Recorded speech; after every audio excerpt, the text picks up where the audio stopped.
Hi everybody, welcome back to Miss Sarah reading Escape from Mr. Lemoncello's Library. We're on to chapter 12 right now, with a guest appearance by my cat. He'll be in and out, I'm sure.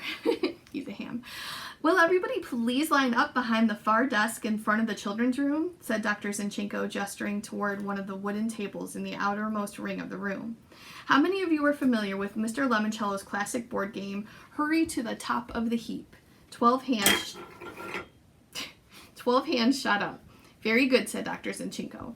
Overhead, the Wonder Dome dissolved into a gigantic curved heap box top.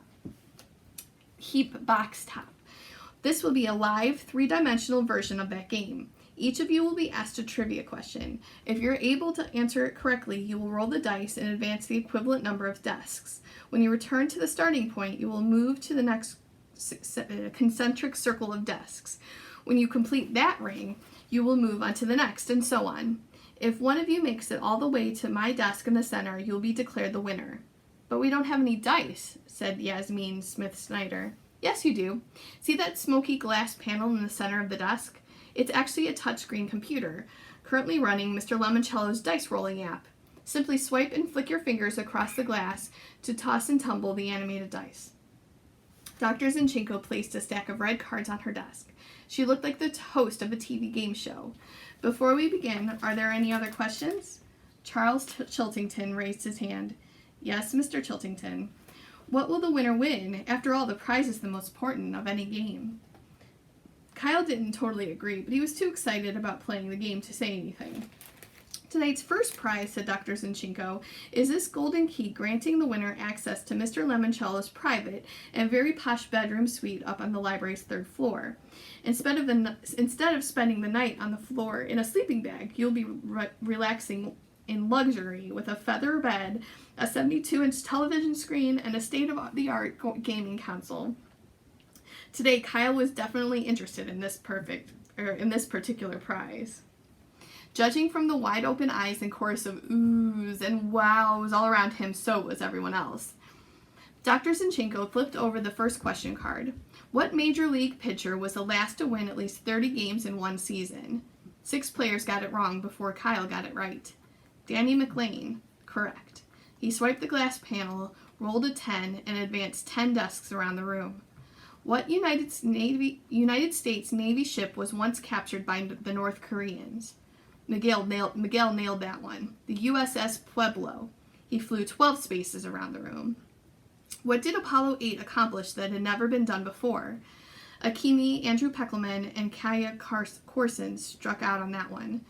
But Charles Chiltington knew the answer. It was the first spacecraft to orbit the moon. Correct. Chiltington rolled a 5, landing him in last place. Kyle's next question was tougher. Who was famous for saying, "Book 'em, Dano"? That guy in Hawaii Five-0? Please be more specific. The guy with the shiny hair. Jack Lord? That is correct. Kyle breathed a sigh of relief. Thank goodness he and his dad sometimes watched reruns of old TV shows from the 1960s. But when he flicked the computer dice, his luck hit a brick wall. He rolled snake eyes and moved up 2 measly desks.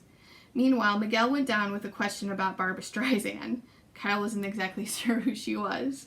And Charles Chiltington surged ahead with a correct answer about the Beatles' Hey Jude and a double 6 roll. As the game went on, Kyle and Chiltington, the only players still standing, kept answering correctly and moving around the room until they were both seated at a desk in the innermost ring, only 6 spaces away from Dr. Zinchenko's desk and victory. Kyle was seriously glad he and his mom had played so many games of Trivial Pursuit with the old, extremely old cards. Kyle, here's your next question.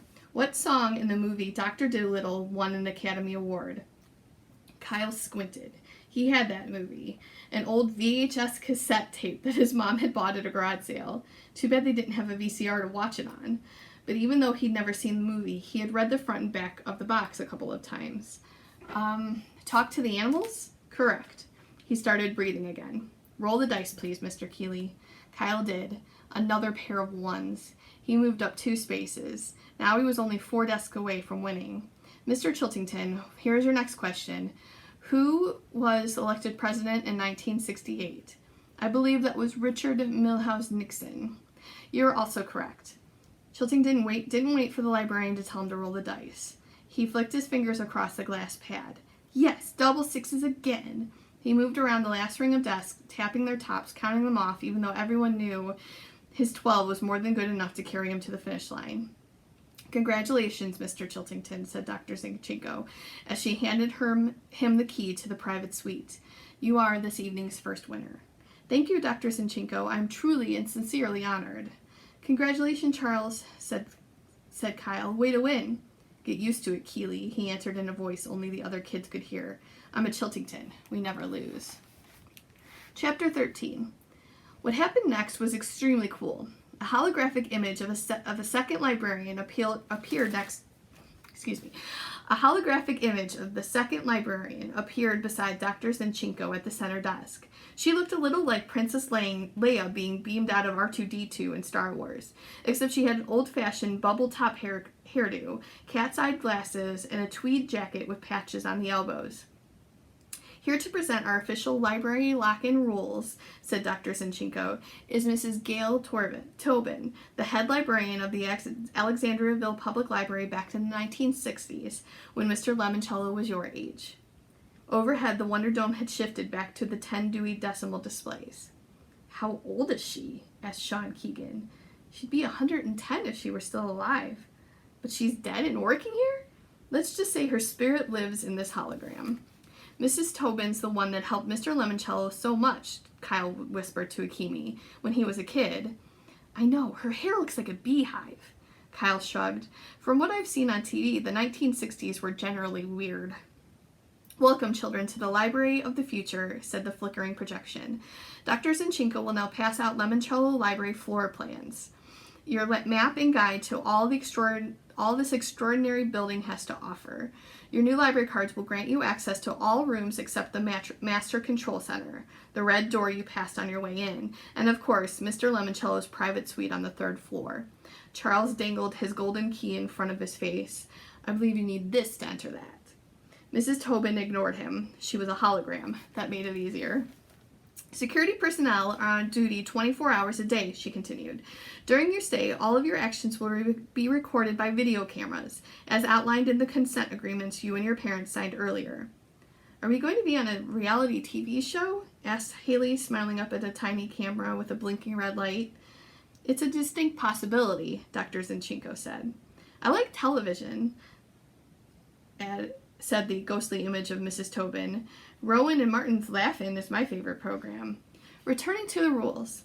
The use of personal electronic devices is strictly prohibited at all times during the lock-in. The security guard Clarence and a guy who looked like his identical twin brother entered the rotunda, each of them carrying an aluminum attaché case. Kindly deposit all cell phones, iPads, and iPods in the receptacles provided by our security guards, Clarence and Clement.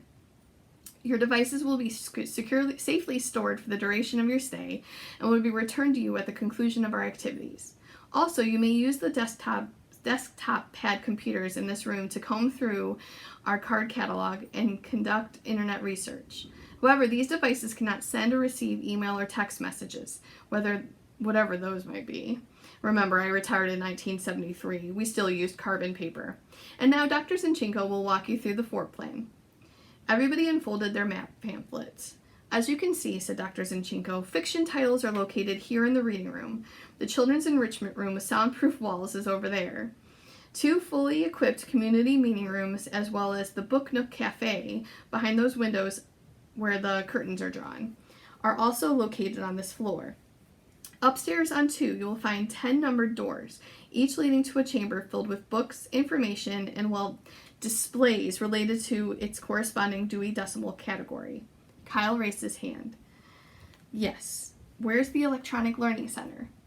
Dr. Zinchenko grinned. Upstairs on the 3rd floor, where you will also find the boardroom, the Art and Artifacts room, the IMAX theater, the Lemoncello Abelia room. Can we go upstairs and play? Asked Bridget Wedge. I want to try the space shuttle simulator. I want to learn how to drive a car, said Sean Keegan. A race car. I want to conquer the world with Alexander the Great, said Yasmin Smith-Snyder. Apparently, everyone was doing what Kyle had already done, checking out the available educational gameware listed on the back of the floor plan. Early access to the Electronic Learning Center will be tonight's second prize, said Dr. Zinchenko. To win it, you must use the library resources to find dessert, which we have hidden somewhere in the building. Whoever does the research and locates the goodies first will also be the first one allowed into the Electronic Learning Center. So use your wits and you'll use your library. Go find dessert. Everyone raced around the room and sat down at separate desks to start tapping on the glass computer pads. Well, everyone except Sierra Russell. She spent like 2 seconds swiping her fingers across the screen, wrote something down on a stubby pencil on a slip of paper, then wandered off to inspect the 3-story tall curved bookcases lining the walls at the back half of the rotunda. Kyle watched as she stepped onto a slightly elevated platform with handles like you'd see on your grandmother's walker. It even had a basket attached to the front. Dr. Zinchenko? Yes, Ms. Russell. Is this safe? Because the book I want is all the way up at the top. Yes, just make sure your feet are securely locked in. Sierra wiggled her leg. Kyle heard a metallic snap. It's like a ski boot, said Sierra. That's right, now use the keypad to tell the hover ladder the call number of the book that you're interested in and hang on tight. Sierra consulted the slip of paper and tapped some keys. The bottom of that platform you are standing on is a magnet, said Dr. Zinchenko. There are ribbons of electromagnetic material in the lining of the bookcases.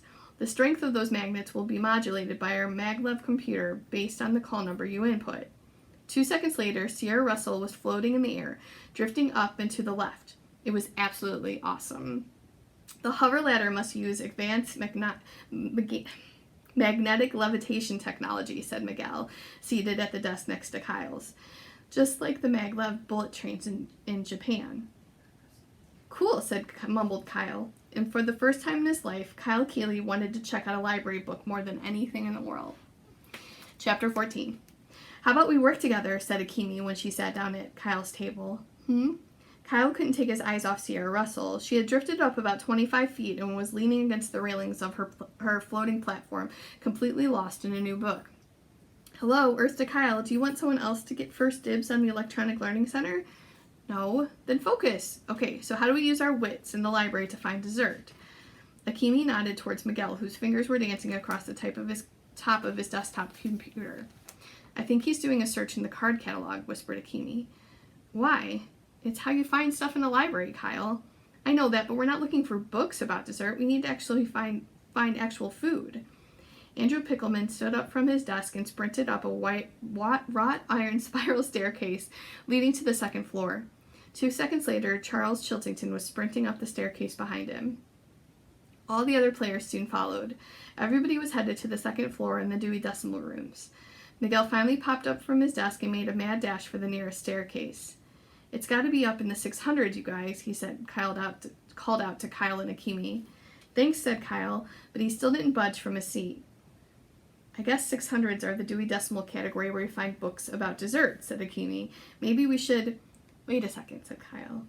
Kyle, in case you haven't noticed, you, me, and the glider girl Sierra are the only ones still on this floor, and Sierra really isn't on this floor since she's floating. Hang on, Akimi, I have an idea. Kyle pulled out his floor plan. Dessert is probably hiding in plain sight, just like the bonus codes in Squirrel Squad. Follow me. Where to?